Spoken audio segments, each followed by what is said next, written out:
Good morning. Once again, this is James from the Wall Street Minute. Sorry, it's been a while. I've been a little busy having fun in the summer. I see the stock market has finally begun to sell off, which a lot of us had predicted for some time. I'm afraid I gave up the ship. I sort of thought, well, maybe it's never going to happen.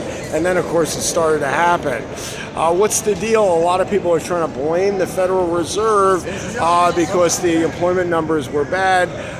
There's a lot of other issues right now. The darling NVIDIA is under antitrust investigations, as well as one of their new chips is really not working that well. They had to kind of like recall a chip because it was defective. That's really bad news. A couple of the other chip stocks had bad days, including Intel, which used to be the king of the hill, has really gone downhill. It's frightening. Anyway, what am I thinking? I'm thinking the Federal Reserve did the right thing. If you want to make maximum impact, you got to surprise people. A couple more days of this, and don't be surprised if the Fed pulls a between meeting rate cut. They have done it before. I think they could do it again, and it would have maximum impact to kind of quell the market fears and also kind of put a bottom on this sell-off. As I'm talking now, the market's down about another 800 points.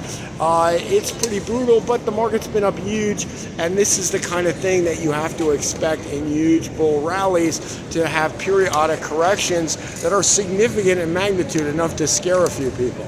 Anyway, this is James once again from the Wall Street Minute. Say hello, leave comments, and of course, subscribe to these videos.